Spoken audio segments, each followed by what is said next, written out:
اعوذ باللہ من الشیطان الرجیم بسم اللہ الرحمن الرحیم یرفع اللہ الذین آمنوا منکم والذین اوتوا العلم درجات۔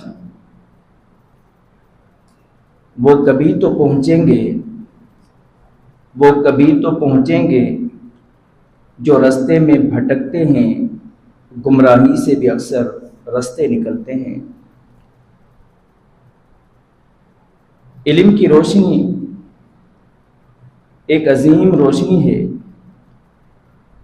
جس کی بنیاد پر اللہ تعالی انسان کو دنیا کے اندر بھی رفعتیں اور بلندی عطا کرتا ہے، اور آخرت کے اندر بھی اللہ تعالیٰ اس کو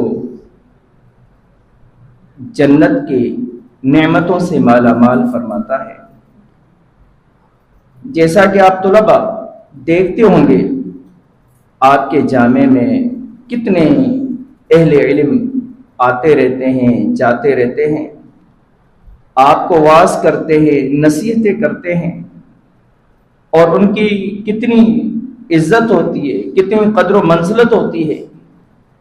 ان کو اسٹاپ پر، اسٹیشن پر، ایئرپورٹ پر ریسیو کیا جاتا ہے، اور مختلف مدارس کا ان کو وزٹ کرایا جاتا ہے۔ تو یہ دنیا کے اندر عزت ہے، اور آخرت کے اندر عزت اقرا ورتق ورتل کما کنت ترتل فی الدنیا، کہ جس طرح دنیا کے اندر تو قرآن کریم جو علم کا سمندر، علم کا منبع اور علم کا سرچشمہ ہے، وہ پڑھا کرتا تھا، اور دنیا کے اندر بھی عزتیں اور عظمتیں حاصل کرتا تھا۔ آج جنت کے اندر بھی عزتیں اور عظمتیں حاصل کرتا جا اور بلندیوں کو چڑھتا جا۔ تو اللہ تعالیٰ کا واضح فرمان، یرفع اللہ الذین آمنوا منکم والذین اوتوا العلم درجات، اللہ تعالیٰ بلند و بالا کرتا ہے ایسے لوگوں کو جو اہل علم ہوتے ہیں، علم کے ساتھ ان کی محبت ہوتی ہے، ان کی چاہت ہوتی ہے، ان کا شوق ہوتا ہے۔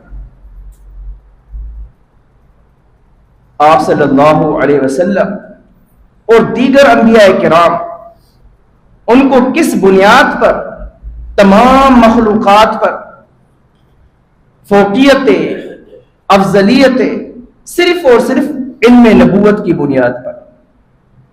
نبوت کا علم ایک عظیم علم ہے، نبوت کے علم کے مقابلے میں تمام علوم ہیچ ہیں، کوئی ان کی حیثیت نہیں، کوئی ان کی بخت نہیں۔ تو دین کا علم ایک عظیم علم ہے، تو اس کا حصول اجر و ثواب کا باعث ہے۔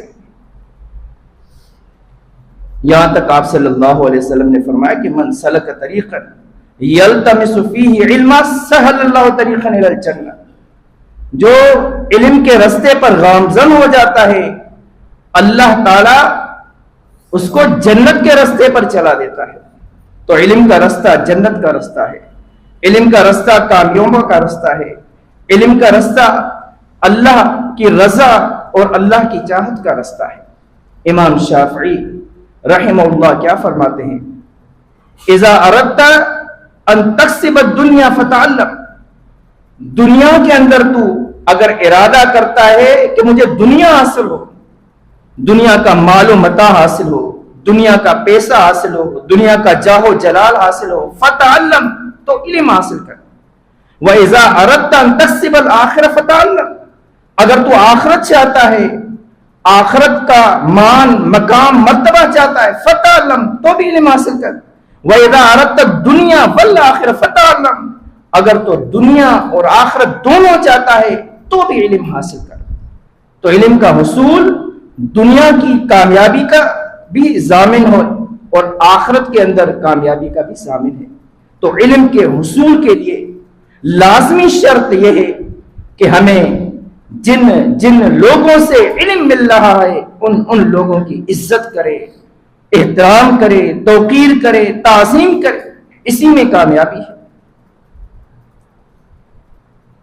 تو آپ کے اصحاب صلی اللہ علیہ وسلم کس طرح اہل علم کی عزت کیا کرتے تھے۔ عبداللہ بن عباس رضی اللہ تعالی عنہما کے بارے میں آتا ہے، جب ان کو پتہ چل جاتا تھا کہ فلاں صحابی ان کے پاس یہ والی حدیث موجود ہے جو بذات خود انہوں نے آپ صلی اللہ علیہ وسلم کے زبانی سنا، تو وہ ان کے پاس جایا کرتے تھے، یاتی بیت، ان کے گھر پہ آیا کرتے تھے، فیخبر انہ نائم، عبداللہ بن عباس کو بتایا جاتا کہ وہ صحابی رسول سوئے ہوئے ہیں، آرام میں ہیں، نیند میں ہیں، فنوقظہ، کہ ہم اس کو جگائے. تو عبداللہ بن عباس فرمایا کرتے تھے نہیں، ان کو جگاؤ نہیں. یخرج ثوبہ، اپنی چادر نکالتے ان کے دروازے کے قریب بچھا دیتے اور وہاں پہ بیٹھ کر انتظار کیا کرتے تھے. تو یہ ادب تھا، یہ احترام تھا. سکندر اعظم آدھی دنیا کا بادشاہ گزرا ہے، ارسطو اس کا استاد ہے. ایک جگہ کہیں سفر پہ جا رہے ہیں، بیچ میں کہیں نہر آ جاتی ہے، تو ارسطو کہتا ہے کہ بادشاہ سلامت آپ یہیں پہ ٹھہرے، میں جاتا ہوں دیکھتا ہوں کہ نہر کتنی گہری ہے، ایسا تو نہیں کہ ہم ڈوب جائیں. ابھی ارسطو یہ بات کر کے چپ ہو جاتا ہے تو فوری طور پر سکندر اعظم اس نہر کو کراس کرنے کے لیے جاتا ہے، دیکھنے کے پانی کتنا گہرا ہے، دیکھ کے آ جاتا ہے. تو ارسطو ان کو کہتا ہے کہ بادشاہ سلامت اگر آپ اس نہر میں ڈوب جاتے تو حکومت کا، بادشاہت کا کیا ہوتا؟ تو بادشاہ سلامت سکندر اعظم کہتے ہیں کہ میں اگر ایک بادشاہ مر بھی جاؤں تو آپ جیسے استاد اگر زندہ رہیں گے تو سکندر اعظم جیسے سینکڑوں ہزاروں بادشاہ پیدا ہوتے رہیں گے. تو مان، مقام، مرتبہ کس بنیاد پر؟ علم کی بنیاد پر، اساتذہ کے ادب و احترام کی بنیاد پر. خلیفہ ہارون الرشید ایک جگہ اپنے بیٹے کے استاد کے پاس آتے ہیں، وہ بیٹا اپنے استاد کو وضو کرا رہا ہے. تو خلیفہ ہارون الرشید اس استاد کو کہتے ہیں کہ استاد محترم، کیا آپ نے اس طالب علم کو، جو ان کا بیٹا تھا خلیفہ ہارون الرشید کا، ادب نہیں سکھایا، احترام نہیں سکھایا؟ تو انہوں نے کہا کہ ادب اور احترام تو سکھایا ہے، جس کی بنیاد پر یہ مجھے وضو کرا رہا ہے.